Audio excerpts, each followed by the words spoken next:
Assalamualaikum warahmatullahi wabarakatuh. Selamat datang di Fadilah Sholawat TV channel. Jangan lupa untuk like, subscribe, dan aktifkan loncengnya agar senantiasa mendapatkan tausiah-tausiah terbaru dari channel kami. Marilah kita simak videonya sekarang. Sama jamaah juga salat tahajud walaupun seminggu sekali, walaupun seminggu sekali, tapi nikmat. Walaupun diulangi ayatnya sampai subuh, walaupun satu ayat. Salat yang terbaik sesudah fardu qiyamul. Jaga salat malam, wallahi tidak ada masalah. Semuanya bisa beres. Allah sendiri memuji kita. Allah Maha melihat, dan di situ Allah tunjukkan kepada malaikat, ya malaikati, hei malaikaku, lihat apa yang dilakukan oleh hambaku. Tinggalkan enaknya istirahat untuk hanya mencari ridhaku. Saksikan wahai malaikaku, apapun yang namanya susah tidak ada di dalam hidup orang itu. Tidak ada di dalam hidup orang itu. Jadi menurut saya, pintu langsung kita bisa menyelesaikan masalah, tidak bagi siapapun, tidak di antara siapapun, hanya lewat langsung kepada Allah, itu qiyamul lail. Yang paling sehat tumbuhnya yang jaga salat malam. Yang paling sinar mukanya yang jaga salat malam. Yang paling berkah ucapannya yang jaga salat malam. Yang paling mulia perbuatannya yang jaga salat malam. Semua terjamin berkah kata, baik perbuatannya, suci batinnya. Saat bersujud kita tunjukkan rendah hati. Saat bersujud walaupun namanya muka, tapi kalau kita bersujud untuk Allah terasa bangga. Paling dekat posisi hamba kepada Allah saat sujud. Paling dekat posisi kita di hadapan Allah saat sujud. Allah mendahulukan sujud daripada berdiri, padahal kita tahu berdiri dulu. Allah menanamkan rasa rindu kepada sujud. Oleh karena itu tertanam kita berdiri lama, nikmati bacaan Al-Fatihah dan ayat-ayat yang lain. Kita terasa lagi memuji Allah, mengagungkan dan membesarkan Allah lewat bacaan Al-Quran. Terasa, ya Allah, saya sudah lama dan banjan berdiri untuk memujimu. Ya Allah, saya rindu bersujud agar menjadi mendekatimu. Rindu bersujud kepada Allah. Jadi posisi berdiri dan sujud itu ada ikatan yang luar biasa. Ikatan yang luar biasa. Saya yakin sangat merindukan menjadi hamba yang terdekat kepada Allah. Itu sujudnya. Dalam kesempatan saat sujud diserahkan oleh Rasulullah kita berbanjang doa, menadu, bermunajat. Karena saat berdiri lama memuji Allah lewat bacaan Quran, kita sekarang mulai minta hajat. Karena saat berdiri kan dah boleh doa. Kapan boleh doa saat? Apa yang kita baca saat berdiri? Alhamdulillahi Rabbil Alamin. Artinya apa? Segala puji. Berarti kita membaca Al-Quran sebenarnya intinya memuji Allah. Kita belum minta apa-apa. Cuba bayangkan kalau ada seorang manusia mulia atau orang kaya, kita duduk di hadapan dia, kita 1 jam puji dia di depan ribuan orang. Habis kita selesai puji dia, kita minta hajat. Kira-kira ditolak enggak? Tidak. Saya pernah melihat ada seorang bawa kata syair memuji seorang raja di Arab. Sambil dibawa kata-kata, sambil terus terang saja saya tersentuh hati saya. Padahal di bawah kata-kata, barangkali kalau kita kasih ke Nabi masih mending daripada manusia. Luar biasa pujiannya kepada raja. Sampai raja sendiri sudah merasa dirinya kagum, sudah tidak bisa bertahan saking pujiannya tinggi. Belum dia selesai bacaannya, sudah berhenti, kamu mau apa? Saking senang, saking terbuka hatinya seorang raja. Belum selesai orang memujinya, dia malah, udah kamu mau apa? Ini Bapak Ibu manusia yang masih terisi dosa, yang masih terisi riya, yang masih terisi nifak, yang macam maksiat dosa besar maupun kecil.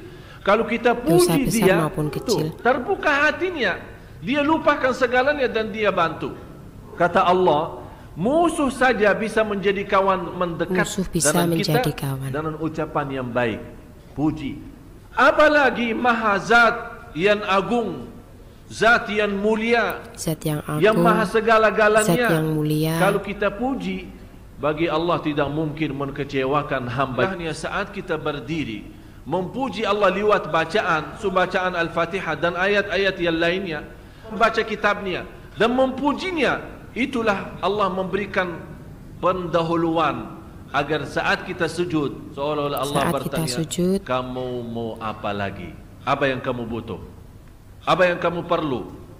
Kalau belum kita puas dari sujud pertama, ini hikmahnya ada 2 kali sujud. Belum puas, ada yang tertinggal. Hajat-hajat bisa tertinggal, ada yang lupa. Begitu kita berdiri, ingat saat di antara sujud, masih ada kesempatan lagi, sujud lagi. Allah Maha Besar, Allah Maha Besar. Besar. Sungguh kita mulia kalau kita betul-betul bisa menikmati yang namanya sujud. Menikmati dan rasanya 4 hal sujud yang menjaminkan banyak rizki, bukan memudahkan rizki. 4 hal mendatangkan rizki kemari. 4 Karena hal 4 yang hal akan mendatangkan rizki. bukan Allah kasih kemudahan berarti kita berjalan mencari rizki Allah kasih. Tidak, bukan dikasih kemudahan. Tapi di mana saja Allah datangkan rizki kepada kita. Allah akan mendatangkan yang pertama, rizki pada kita. Qiyamul Lail, salat malam. Dengan salat Yang kedua, malam. berbanyak istighfar waktu sahur. Kalau anda tidak salat malam, jangan tinggalkan istighfar waktu sahur. Waktu sahur kapan? Kira-kira 30 minit sebelum azan. Waktu yang tepat untuk makan sahur dikirakan membaca 50 ayat. Membaca 50 ayat. Kalau bagi kita 50 ayat ya setengah jam lah. Kurang lebih seperti membaca 50 ayat dari Al-Quran. Itulah namanya waktu sahur. Waktu sahur. Disitulah Allah sendiri memuji. Allah bangga dan senang terhadap orang yang sahur. Tidak ada ibadah yang terbaik di waktu sahur selain istighfar. Jadi boleh baca Quran, boleh salat malam, boleh zikir, boleh apapun, tapi yang terbaik istighfar. Astaghfirullah wa atubu ilaih. Termasuk istighfar Allahumma anta rabbi la ilaha illa ant, yang Bapak Ibu tahu. Jadi 4 hal yang mendatangkan rizki, bukan kita mencarinya, dia yang datang kemari. Apalagi saat mencari lebih mudah. Qiyamul Lail, salat malam. Yang kedua, berbanyak istighfar. Yang ketiga, berbanyak sedekah. Memperbanyak sedekah. Yang dimaksud rahasia sedekah, ta'ahudus sedekah, istiqamah bersedekah. Istiqamah. Itu tidak menjadi masalah besar maupun kecil. Itu tidak menjadi masalah. Karena bagi Allah tidak ada artinya besar maupun kecil, kita tidak memberikan kepada Allah. Tapi rahasia sedekah itu kita terus menerus sedekah. Siang, pagi, malam, siang, pagi, malam, pagi, besok, terus minggu. Ada kesempatan selalu kita membawa sedekah. Selalu bersedekah. Berjanjian. Saya berjanji. Seolah-olah ada berjanjian antara kita dalam sedekah. Tidak boleh terlepas dari berjanjian. Seolah-olah kita menghormati berjanjian. Bagaimana menghormati kita terus? Kita beri, Allah ganti berkah sedekah. Kita beri lagi, Allah ganti masih terus. Kita beri, masih Allah terus ganti. Itulah dahsyatnya sedekah. Bapak Ibu, jangan nunggu hari tertentu, bulan tertentu, malam tertentu kita bersedekah. Jangan. Setiap kita merasa ada berita baik maupun ada berita buruk yang menyakiti perasaan kita di rumah tangga kita, anak kita, suami kita, istri kita, apapun, langsung segera sedekah. Langsung segera disitulah bersedekah. rahasianya. Ikatkan seolah-olah kita sudah membuat perjanjian antara diri dan sedekah. Dalam segala hal, hal senang maupun hal tidak, bahagia maupun hal sedih, menghadapi kesusahan, kesulitan, selalu sehat dan sakit. Keempat, zikir, berzikir pagi hari dan sore hari. Berzikir pagi hari dan sore hari. Ini 4 hal Bapak. Berdiri malam hari, itu yang namanya tahajud, banjanya atau lamanya berdiri. Berbanyak istighfar waktu sahur.